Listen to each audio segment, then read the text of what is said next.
Dillon. The car number 3 on the inside of that is the car number 4, driven by Kevin Harvick, making their way towards the start-finish line. And now for the start, here's the Motor Racing Network's Alex Hayden. Green flag goes in the air, and the Auto Club 400 is underway from the outside lane.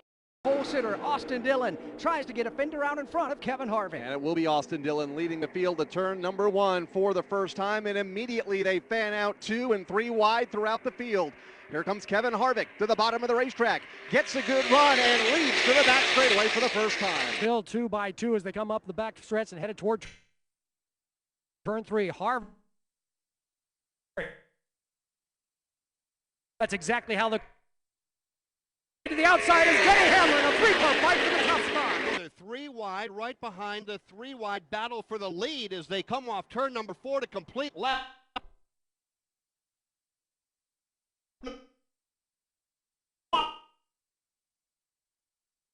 Side. Austin Dillon in the outside part of the field.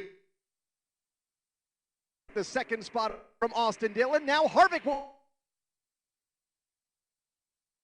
from third on back. Kevin Harvick working that middle line, and he's fallen like a rock. He's lost several spots, put it at 5-6 spots. Harvick way back in the top 10. Your lead now is Denny Hamlin. Austin Dillon challenging to the outside. Working off turn number 4, Daytona 500 champion Denny Hamlin has the top spot. His Toyota Camry leads the parade up against the safer barrier. Austin Dillon falls in line and rides second. Running third, a strong pair of Fords, third and fourth, Eric Almirola and Ricky Stenhouse Jr. They are nose to tail in turn number 1. It's going to be Almirola with that position. He'll go to the bottom of the racetrack. Stenhouse trying to get it wound up topside. At the front, Austin Dillon, a good run on leader Denny Hamlin. Eric Almirola throws the block on Ricky Stenhouse. It's good enough to hold on to the third position, and now Almirola gets a little bit of a shove. He's looking to make it 3 wide for the lead. Austin Dillon to the inside of Denny Hamlin. Dillon's got the lead back. Yeah, Dillon's got that thing wound up, and just a couple laps go off at turn 2. Harvick got a little sideways and lost a lot of momentum and fell way back. Now he's trying to get that car his wound back up, and boy, we learned one thing already.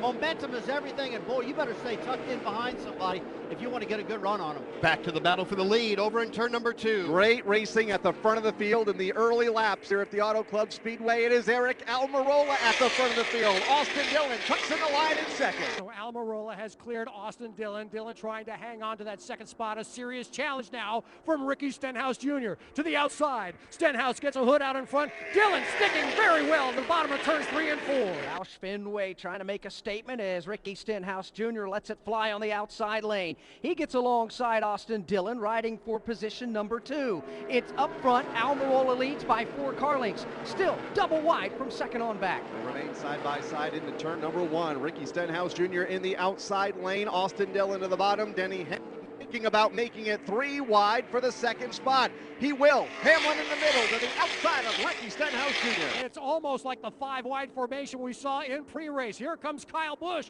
from the 5th position, getting around Austin Dillon and now challenging Ricky Stenhouse and Denny Hamlin. They are side by side for second. All right, we are now early in the running here, only 5 laps complete. But Alex Hayden, I want to call your attention not on the racetrack for a moment, but in the grandstands. Everybody's standing up. What we are seeing here early on is nothing short of spectacular. It is amazing racing right now, and if we can see this all afternoon, nobody's going to use their seat that they bought today. They're going to just stand right in front of it.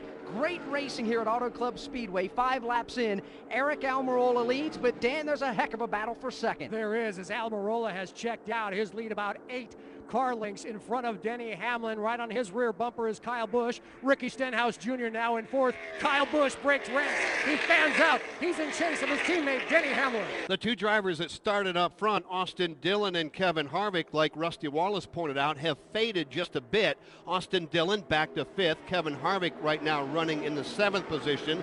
Meanwhile, at the front of the field, it's Eric Almirola, Denny Hamlin, and Kyle Busch. A couple of Joe Gibbs Racing Toyotas racing for that second spot. Denny Hamlin has the position only by a car length, goes to the middle of the racetrack in turn 2, while Kyle Busch tries to get it wound up topside off the corner. And here at this end of the raceway, Kyle Busch looking very, very racy already. He's looking to the inside, looking to the outside. He has tried several different lines. He's currently 3rd. He wants more. Again, he goes upstairs trying to get around Denny Hamlin. Guys, we talked about about the progressive keys of the race, about working together as teammates, kind of like Daytona and Talladega, where you have to work together and draft to make it get done. Right now, I'm looking down to see Denny Hamlin go past the start-finish line.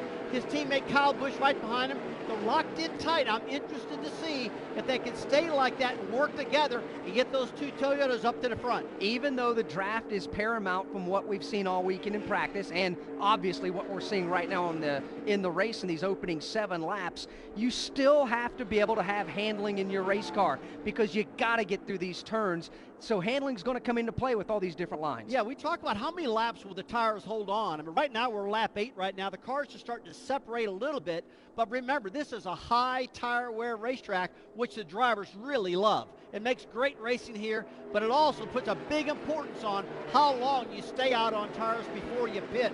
And I really think just what our Winston Kelly said around lap 30, they're going to split this stage 1 in half. Come on down, get 4 new Goodyears on those babies and get right back out there. But right now you can see the handling starting to go away a little bit. We'll see how this thing continues and pans out. We are running lap number 8. Right now it is Eric Almirola, Denny Hamlin, Kyle Busch, top 3. Dan Hubbard, the battle is for 4th. Austin Dillon trying to recover his lost spots in the early going, looking to the inside of Ricky Stenhouse Jr. That is wheel to wheel for the 4th position. Stenhouse drove all the way up to a battle for 2nd in the opening couple of laps. He's since now faded and fallen in line to ride in the 5th position. Running 6th is Ryan Blaney. They're side by side for 7th, working back to turn number 1. They come back to turn number 1. That 7th place battle includes Jimmy Johnson to the outside of Joey Logano. Further up, we're about to have a battle for the lead.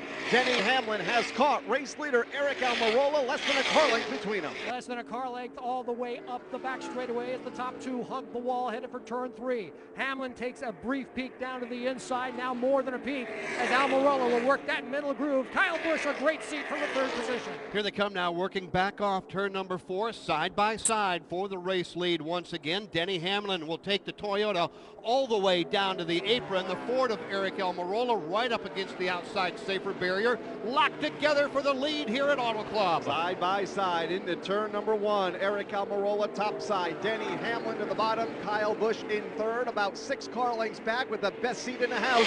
New leader onto the back straightaway, Denny Hamlin to the front. He leads, but not by much. Almirola right on the rear bumper. Again, he moves slightly to his left as they make their way up the back straightaway. Nothing doing there. We'll watch Denny Hamlin, and this time he does not go to the bottom of the racetrack. He'll work it a little higher than in previous laps. And that's part of the beauty of Auto Club Speedway of Southern California. So many different lanes to choose, and I think a lot of it's got to be dictated, Rusty Wallace, by how your race car is handling. You almost have to listen to your race car, don't you? Well, I'm watching these guys run right now, Alex. That's a good point you're talking about. They're trying to run wide open all the way around this racetrack, and instead of driving down the corner completely out of the throttle, on the brake, they're going part throttle. You can see them trying to run the corner really hard, and they're sliding the nose up. This actually reminds me of back in the day, the IROC series, where they had low horsepower, a lot of downforce. You try to run those corners as hard as you possibly can and part throttle the corner, like I said. And that's what I'm seeing right now out of the front 3 as they're rocking off of turn 4. 12 laps are complete. We're early. We got a long way to go, but I'll tell you what, the first 12 laps have been absolutely outstanding. At the front of the field at the moment, it is Denny Hamlin. He is leading over Kyle Busch. Eric Almirola right now 3rd. Austin Dillon, the pole sitter. Right now he's 4th. Ricky Stenhouse Jr. 5th. Ryan Blaney 6th. 7th goes to Logano. 8th to Jimmy Johnson. 9th to Clint Boyer. And Kevin Harvick completes the top 10. Wrangler Performance Series, a collection of jeans and pants featuring a Comfort Flex waistband and denim that flexes for comfort. It's the flexibility that you need to get more out of every day and allow you to tap into your unrealized potential. See where more range of motion can take you. Wrangler Performance Series, denim that's made to move with you. I'll be the first in line to get some more. Driver safety is the #1 priority in racing. It's also the #1 priority in trucking. The Detroit Assurance Suite of safety systems helps to protect drivers, their trucks, and other motorists by helping to mitigate the severity of collisions. Active brake assist, adaptive cruise control, and lane departure warning, all bringing a new level of safety and protection to the road. Don't just want better business solutions, demand them. Learn more at demanddetroit.com. 13 laps are complete. We have already had 5 different race leaders, and we've got a new one right now. That happened over in front of Dan Hubbard. And it was absolutely textbook on the part of Kyle Busch. In order to pass here on the back straightaway, you got to have a great run coming off of turn 2, and that's what Kyle Busch had as he was chasing down his teammate Denny Hamlin. Got right up on the bumper, probably sliced it a bit too close for comfort as far as Denny Hamlin was concerned, but Kyle pulled over to the left, got to the inside of Hamlin before they entered turn 3, and took over the lead. Kyle Busch, your new leader at Auto Club. Well, if he could win, it would be a milestone victory. We'll explain when we come back from Auto Club Speedway. This is the Motor Racing Network, the voice of NASCAR. Attention Junior Nation, get your Dale Jr. fix with MRN. We talk about everything from his relationship